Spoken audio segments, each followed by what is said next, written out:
물, 워터. 흙, 얼스. 불, 파이어. 공기, 에어.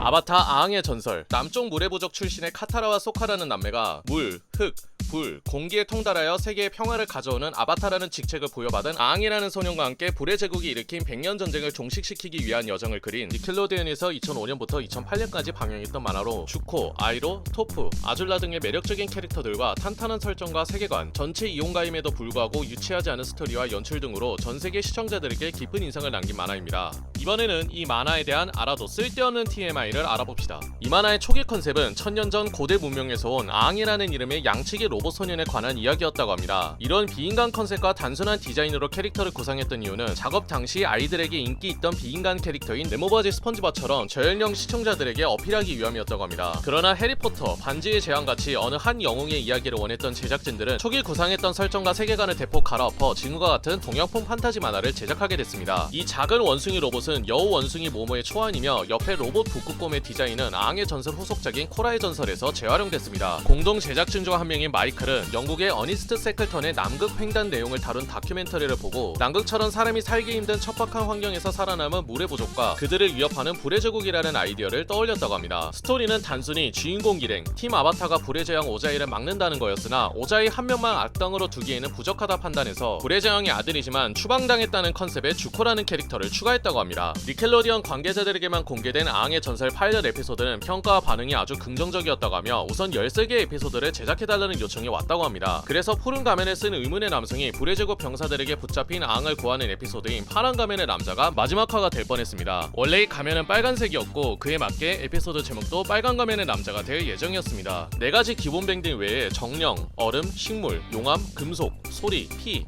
번개 등 여러가지가 기본 밴딩 후보에 있었다고 합니다. 이 애니메이션의 전투씬, 밴딩 동작들이 굉장히 부드럽고 역동적인데요. 그 이유는 전부 모션 캡처를 활용하여 제작했기 때문입니다. 이런 화려한 동작들을 시청자들에게 어떻게 하면 잘 보여줄 수 있을까 하는 고민을 해결하는데 영화 소림축구가 도움이 많이 됐다고 합니다. 이 만화의 제목을 그냥 아바타로 하려 했으나 제임스 카메론이 아바타라는 이름에 대한 특허를 이미 등록해놓은 상태라서 더 라스트 에어밴더라는 부제를 붙였다고 합니다. 라스트 밴더인 아앙은 노는 걸 좋아하고 천진난만한 성격을 가졌으며 철저히 살생을 꺼리는 불살주의 성향을 가진 12살 소년입니다. 어린 나이에 세계의 균형을 소화하는 아바타라는 직책을 부여받아 정신적인 스트레스와 부담감을 느꼈고 친구들과 놀지도 못하고 우울해하던 자신을 위로하며 언제나 든든한 버팀목이 되어주던 스승인 기아소와 헤어지게 된다는 소식을 듣고는 두렵고 혼란스러운 마음에 아파라는 하늘들소와 함께 고향을 떠나 정처 없이 떠돌던 중 폭풍을 만나게 됐고 결국 바다에 떨어졌으며 위기를 느낀 아앙은 아바타 상태로 돌입해 주변의 바닷물을 얼려 빙하로 만들었고 그렇게 아앙과 아파는 100년 동안 얼려지게 됐었죠. 아앙이 갇혀있는 이 장면은 얼음에 갇혀있다는 느낌보다는 끊임없이 소용돌이치는 어떤 구 형태의 에너지볼에 갇혀있다는 생동감 있는 느낌을 주려 했는데 이게 애니메이션으로 표현하기 어렵고 제작 일정이 촉박해서 지금처럼 얼음에 갇혀있는 정적인 장면이 됐다고 합니다. 이 아바타라는 설정 중 하나가 불의 제국, 공기의 유목민, 흙의 왕국,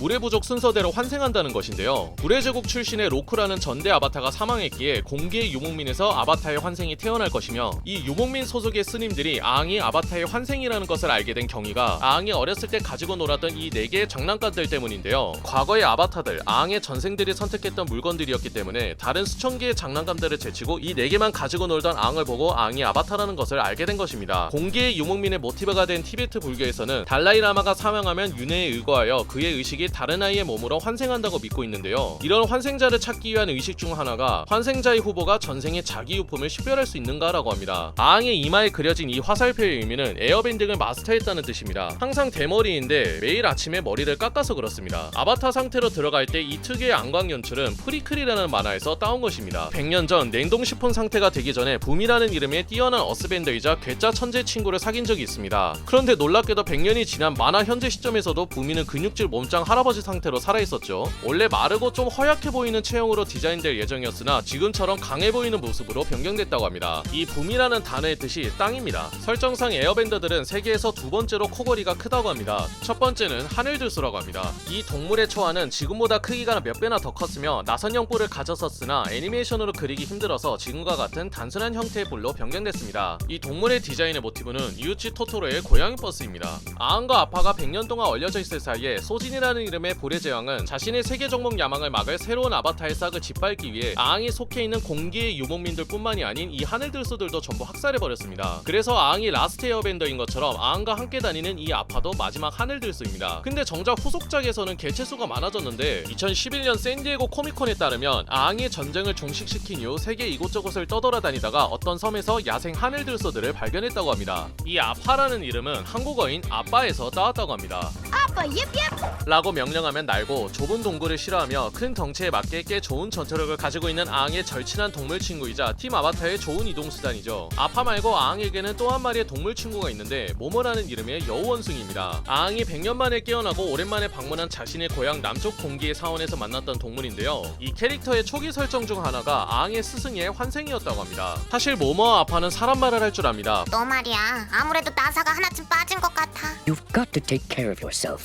You can't go on like this. 불의 제왕 오자이와의 격전을 앞둔 아앙이 부담감과 압박감에 못 이겨 불면증에 시달렸을 때 모모와 아파는 서로 아앙을 걱정하지만 의견이 많이 달라서 티격태격하기 시작했고 결국 검을 들고 서로 싸우는 지경에 이르는데 의외로 둘 다 실력이 출중합니다. 물론 모두 이건 아앙의 꿈이고요. 이 장면은 스타워즈 에피소드 3의 한 장면을 패러디한 것입니다. 모모의 이름이 왜 모모냐면 이 여우원숭이가 아앙의 어깨에 올라탈 때 카타라가 그 녀석의 이름이 뭐냐는 질문을 했는데요. 이때 모모는 소카가 먹으려던 복숭아를 빼앗아 먹는데 이를 본 아앙이 모모라고 이름을 붙여줬습니다. 소카는 시종일관 덜렁대며 실수투성이의 철없는 오빠이자 주인공 일행 중 가장 많이 망가지는 이 만화의 개그 담당이지만 즉석에서 계획을 세워 아군의 전세를 우위로 만드는 등 뛰어난 인기 운명가 작중의 인물들이 소카를 천재라고 칭할 정도로 타고난 손재주와 두뇌를 가진 주인공 일행의 브레인 역할을 담당하고 있죠. 초기 설정상 소카는 진지하고 신중한 성격에 지금처럼 분량이 많은 캐릭터가 아니었으나 제작진들이 소카의 성우의 익살스러운 연기가 너무 마음에 들어서 캐릭터의 컨셉과 성격을 지금처럼 변경했고 비중을 높였다고 합니다. 소카에게는 비밴더 여성들로 이루어진 키요시 전사라는 단체의 수장인 수키라는 이름의 여자친구가 있습니다. 이쁜 캐릭터 디자인과 자신을 무시했던 소카에게 츤츤대면서 무술을 가르쳐주는 모습 등 수키는 시청자들로부터 호평을 받은 캐릭터인데 사실 이 캐릭터는 일회성 엑스트라였다고 합니다. 그러나 팬덤의 긍정적인 반응과 제작진들도 이 캐릭터를 마음에 들어했기에 수키는 흑의 왕 쿠이가 있는 흑의 왕국 수도 바싱세라는 도시에 입국하려는 주인공 일행을 도와주는 역할로 재출연시켰다고 합니다. 또 한 명의 일회성 캐릭터가 제작진들의 마음에 들어서 자주 출연시킨 사례가 있는데 바로 양배추 장수입니다.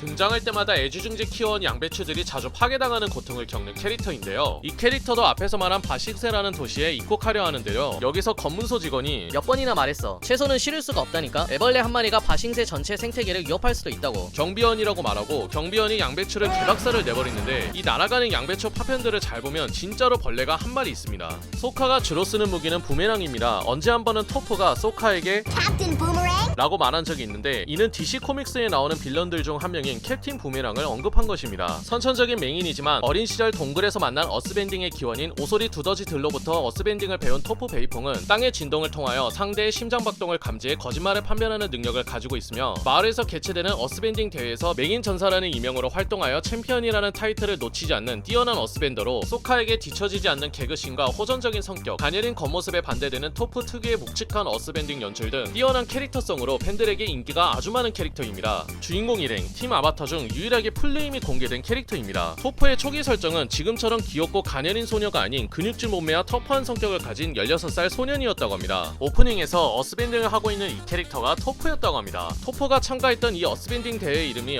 어스럼블인데 이는 레슬링 경기 로얄럼블의 패러디이며 토프와 대결하는 더 볼더라는 캐릭터는 더 락을 패러디한 것입니다. 그래서 이 캐릭터의 성우도 드웨인 존슨으로 하려 했으나 결국 그의 친구인 믹 콜리가 맡았습니다. 토프는 또 다른 어스밴더 강자인 부미왕과 최강의 어스밴더 자리를 두고 대결을 한 적이 있습니다. 둘 다 나름 한가닥 하는 데다 자존심도 센 어스밴더들이라서 그런지 싸움의 여파로 지진이 일어나고 산사태까지 일어났는데요. 근데 문제는 이 둘이 대결을 하던 시점이 불의 제국과의 최종전 직전이라 이 소란으로 인해 불의 제국 병사들에게 위치가 들통날 수도 있어서 주변 사람들이 두 사람의 싸움을 중지시켰고 결국 무승부로 끝났습니다. 토프가 일행에 합류했을 때는 분위기가 화목했습니다. 특히 카타라는 자신과 같은 여자가 일행에 들어왔다는 것에 기뻐했죠. 그러나 수경을 위한 텐트를 준비할 때 토프는 자기 할 일만 하고 다른 사람들을 도와주지 않는 등 토프의 개인주의 성향이 카타라의 마음에 들지 않았고, 카타라의 말을 토프는 도중에 끊거나 빈정거리곤 했습니다. 이 당시 불의 제국에서 파견된 아줄라 일행이 털갈이를 한 아파가 남긴 흔적들을 쫓아 밤새 자신들을 추적하는 바람에 주인공 일행은 잠을 제대로 자지 못했고, 예민해질 대로 예민해진 상태에서 일행은 서로 심하게 싸웠고, 결국 토프는 일행을 떠나게까지 합니다. 그러나 우연히 숲에서 만난 아이로 장군과의 대화를 통해 토프는 자신의 행동을 반성하고 주인공 일행에 합류하여 카타라와 화해했고, 나중에는 바싱세에서 둘이 함께 재밌게 놀기도 하죠. 그러나 지나가던 쌍년들이 화장을 한 토프의 외모를 가지고 놀린 것에 토프는 상처를 받았으나 카타라가 토프는 이쁜 아이라며 위로해주는데요. 사람의 거짓말을 판별할 수 있는 토프는 카타라의 진심 어린 칭찬에 쑥스러워하며 이런 제스처를 취합니다. 이 만화의 핵심 장소 중 하나인 바싱세는 아앙의 전설 세계관 내에서 규모가 제일 큰 도시이며 흑의 왕 쿠이가 살고 있는 흑의 왕국의 수도이자 성 내부에 라오가이라는 이름이 붙여진 수상한 호수가 있으며 실력이 뛰어난 어스밴더들로 구성된 도시의 치안 담당이자 왕을 보좌하는 요원들이 모인 다이로라는 부서가 있습니다. 등장인물 중 한 명이 이 바싱세라는 단어의 뜻이 결코 뚫을 수 없는 도시라고 하는데, 도시의 검문소에 걸려있는 이 현수막을 해석해보면 영원토록 견고한 성, 영고성에 오신 것을 환영합니다인데요.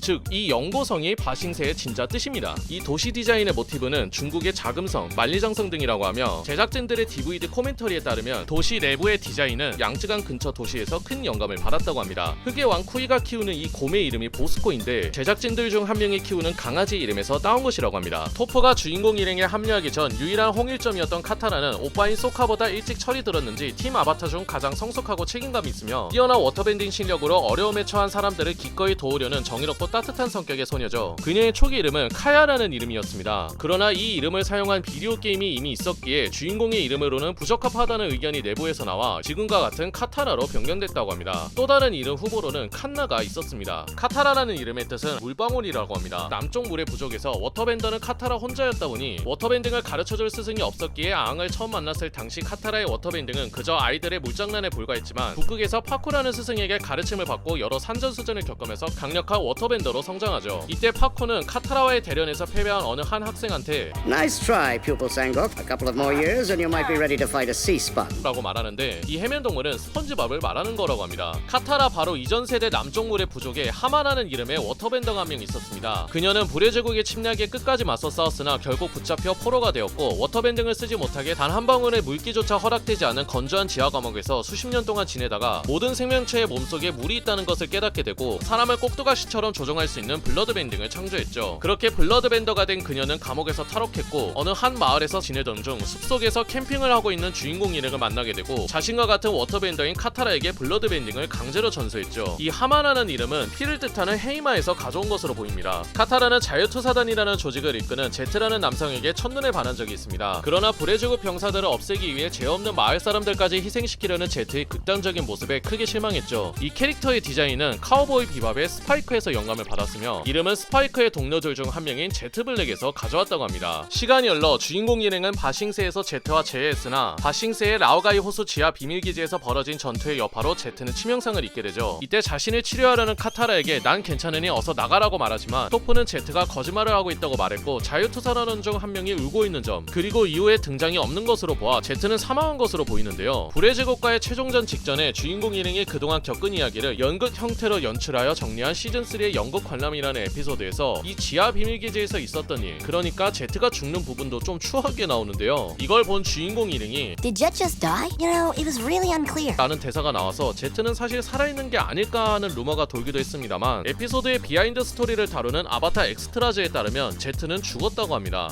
100년 전쟁을 종식시키기 위해서는 세계를 정복하려는 가장 강력한 파이어밴더인 악당 불의 제왕 오자이의 목숨을 거둬야 하는 것 말고는 방법이 없다는 주변 사람들의 의견과, 악인의 생명을 거둬서라도 세상을 평화롭게 해야 한다는 아바타로서의 책무를 다해야 한다는 전대 아바타들의 조언은, 모든 생명은 소중하며 설령 악인일지라도 함부로 목숨을 빼앗으면 안 된다는 불살주의 신념을 가진 아앙에게 큰 고뇌를 떠안게 했습니다. 불과 얼마 전까지만 해도 자신을 죽일 듯이 쫓았던 주쿠가 수많은 고행 끝에 회개한 것처럼 어쩌면 오자이도 자신의 잘못을 뉘우칠 수도 있지 않을까요? 말이 돼? 아앙은 우연히 모든 밴딩의 기원인 사자거북을 만나 상대방의 내부에 있는 에너지를 추출, 혹은 자신의 에너지를 주입시킬 수 있는 고대인들이 사용했던 에너지 밴딩을 터득했고, 이후 불의 제왕 오자이와의 치열한 격전 끝에 아앙은 에너지 밴딩을 사용하여 오자이의 파이어 밴딩 능력을 빼앗아 그를 평범한 인간으로 만들어 전쟁을 종식시켰죠. 그렇게 다같이 하하호호하며 해피엔딩으로 끝나려는 찰나, 주쿠는 자신의 어머니 우르사에 관한 생사를 아버지 오자이에게 물어보며, 아바타 아앙의 전설은 2008년 7월 19일에 종영했습니다. 이 사자거북 한국의 디자인은 해태에서 영감을 받았다고 합니다. 초기 기획된 이 만화의 엔딩은 주코는 불의 제왕이 되고 토프는 흑의 왕의 보좌관이 되며 카타라와 소카는 고향으로 돌아가고 아앙은 어딘가에 남아있을지도 모를 자신의 동족들을 찾기 위해 떠난다는 것이었다고 합니다. 제작진들 중 한 명의 트위터에 따르면 M. 나이트 샤말란이 4시즌을 제작하고 싶어 했으나 다른 제작진들은 실사 영화에 더 집중하고 싶어 했다고 합니다. 그리고 이 실사 영화는 설사가 돼버렸죠. 만약 4시즌이 나왔다면 정령계를 탐험하는 아이로 장군에 관한 이야기, 아줄라의 구원에 관한 스토리 등 여러 플롯이 있었을 것이라고 합니다. 주코의 어머니 우르사의 생사에 관한 이야기는 당시 팬덤을 불태운 떡밥이었다고 하며 제작진들도 이 열기를 인지하고 있었다고 합니다. 그래서 후속작 코라의 전설에서 이런 대사도 있습니다. I've been dying to ask you, what happened to Zuko's mom? It's an incredible tale. Granddad, you look old. How old are you? 그렇기에 주코의 어머니 우르사를 찾는 과정을 그린 단편 애니메이션을 제작하자는 의견이 나왔으나 니켈로데온 측에서 거절했다고 합니다. 그렇다면 주코의 어머니 우르사는 어디 있는 걸까요? 이 만화의 또 다른 주인공이라고 볼 수 있는 쭈쭈, 아니 주코 왕자, 주코의 든든한 멘토인 삼촌 아이로 장군, 매력적이고 치명적인 악당 아줄라, 개성 있는 아줄라의 동료들인 메이, 타이리 등 이 만화에 대한 알아도 쓸데없는 TMI는 2부에서 계속됩니다.